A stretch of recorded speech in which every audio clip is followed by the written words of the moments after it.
Salzburg gangs warkiisii Salzburg gangs oo kuwana gangi wing out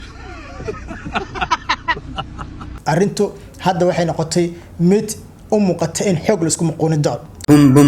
السلام عليكم ورحمة الله تعالى وبركاته قارت قناة هيك مدن ملك سجوكتان سكستو مقالكي مقالكي دين سو غاري walka daawada insan waa channel shaac sheekay walaalka shaac sheekay ku soo dhawaada barnaamijka daleynta bulshada caawid kugu haya gabadha Soomaaliyeed ee Ramla Cali oo ku guul dareysatay inay guul weyn u soo hoyso Soomaaliya sidoo kale barnaamijku waxa kugu haya Shiina Culay oo markii ugu horeysay ku dhoomanaya jidadka channelka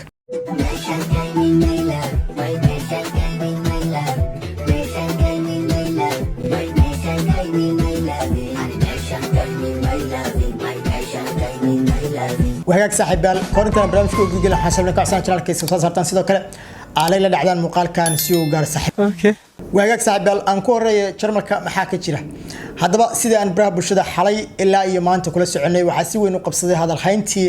aheed arintii ka socotay channelka iyo Rolotuski oo hogaaminaya Shiina Culay arintaasi waxaad xalay mooday inay iska qafifto iska qabowday kadib markii uu siikay ku dhiiraday arin runtii aad u xasaasiyeed oo qof kasta inuu ku dhiiraday aad u adag tahay wuxuuna qaaday talaabo aad u wanaagsan laakiin kaliya idinku waxa la socoteen talaabadaasi ee talo maxaa xigay ayaan ka warqabin والله ما شاء الله Soomaali gob dhashay iga dheh waa waray wallahi siikayse u garab istaag war siikay waa guuleysatay oo dhaqamada ayaga ceebaysan oo Soomaali oo dhan sida baqti u siimiyeen aad iyo aad u mahadsan Soomaali sida isku garab istaageen ay wiilkooda u garab istaageen ayagoon qabiil u fiirin ayagoon qolo u fiirin ayagoon deegaan u fiirin cadaaladda sida ay u fiiriyeen iyo dulmiga iyo gardarada wiilkaas loo geystay horta Soomaaliya hambalya aad leeyahay maanta meel walba aad joogtiin wiilasha Soomaaliyeed iyo gabdhaha Soomaaliyeed inta cadaaladda ka hadasho waxaan leeyahay ما شاء الله maalinta ay bahasha ay runta taaganta waa in asgarab istaagna maalmaha kale wixii kaftanay xifaaltana meelaha loo yaaliino laakiin xaqiiqda markay bahasha gaarto waa in cadaaladda aan laga tagin sikay markii uu soo fadhiistay social media isla markaana uu dadkii wax badan ka sugay ku wargeliyay inuu ka codsanayo in gabadhaasi YouTube-ka lagu soo dhaweeyo si heer caalami ah talaabadii uu sameeyay loo fuliyay ayaa waxa dhacday inuu si hoos ula hadlo ragga ayaga ha ugu horeeyo Shiine waxa uu ku yiri ونمايو حالدان دنشا oo waxaad sameeyaan waxaan family iyo dad iyo qabaa'ilana daawanayay dad baa isku haysta baraha bulshada darteen marka xaaladda halkaas ku soo gabagabay arintaasi Shiine iyo teamkiisu si weyn bay soo horjeesteen xaajadana waxay noqotay ninkii xoog leh oo toosta Salzburg gangs warkiisii Salzburg gangs oo kuwana gangi wing out arintu hadda waxay noqotay mid u muuqata in xoog la isku muqoon doono hadda xaaladdu waxay maraysaa in ay noqoto nin walba xaniyaha ful hadda wixii ka dambeeyay nin walba xaniyaha ful waa dhamaatay baraha bulshada iyo qiiqi socdo oo soo gabagabay wuxuuna hadda u rogmadayba in sidii shilinkiisaas la isku raadiyo arintuna waxay maraysaa meel xasaasiya raggaas odayaashana waxa waaye xaaladooda eegaysi kii waxay maraysaa meeshii ugu dambeeyay bariga dhaxa okay waaga markaan ahaan waxaan kula tali lahay teamka Jarmal dhooban ee Shiina warkacayo in arintaasi ay soo hoos u dhaqaan inta ay goor tahay inta ay saxarada iyo fandaalku kala dhaceen inta ay san raggu isku xumaan waayo waxa la yiri ratirti wada iyo ninaag wadana midna kama leh marka intay xaaladdu kululaan oo aanan halkan xogo kale ku soo gudbinayado tan ka qaraar inaysan xaaladda halkaasi gaarsiinin oo ay dajiyaan oo ay noqdaan niman odayaal oo laga gar helay raggu isqaban jiray si walbana way xaltami jiray laakiin markii dhiiqada lagu hala galeen laga soo tago hadda marxaladdu waxay taagan tahay meeshii ugu quruxda badneed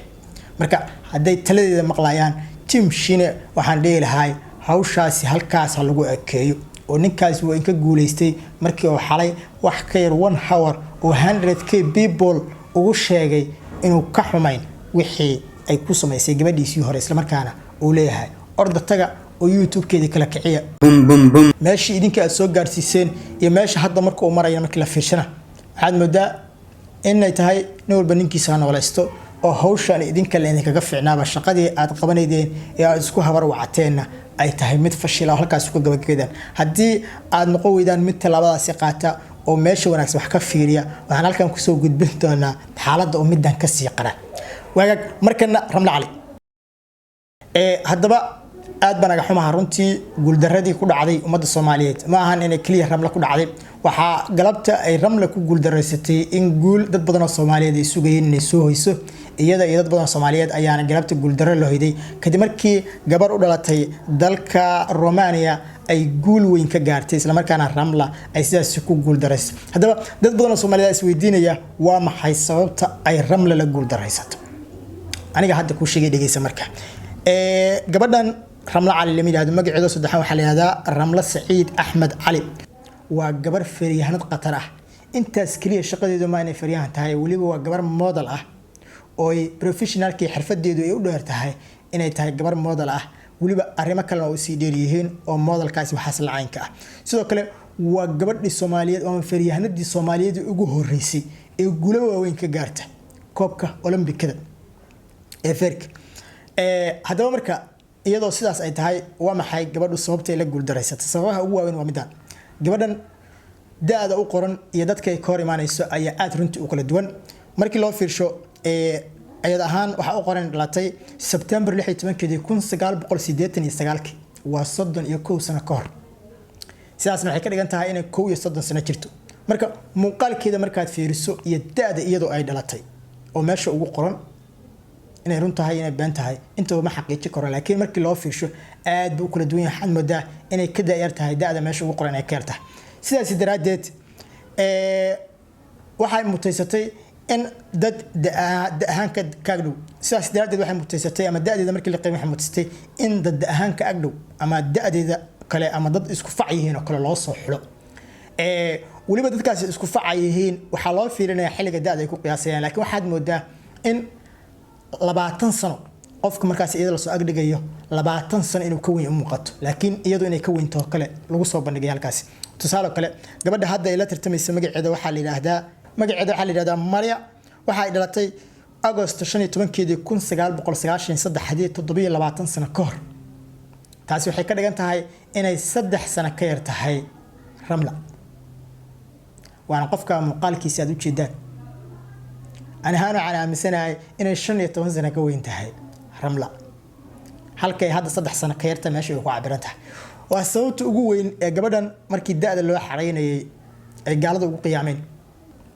marka waa sababta keenaysa in gabadha training kasto ay samayso dadaal kasto ay samayso ee si kasto juhdi u bixisaba in ay guuldarooyinkan oo kale soo karto maadaama qof aysan da'aan islahayn ay kala hortigayso feer marka Soomaalidu waxay tiraahdaa lafka weyn waa ku jibisa gari gardaraba gabadheenu guuldarada iyo guushaba waan la garab taagnaa doonaa waxaan Ramla Cali uga mahad celinayaa heerka iyo guusha ka gaartay in halkaas caalamka Soomaaliya gaarsiiso taas sharafna ah sidoo kale sharafna ah in dad iyada ka muuqaal weyn ay tartamo heer caalami ah oo sidoo kale ay ku soo garaacdo aad ma soo daawashada muuqaalka waa shaashaysayo muuqaal muxsal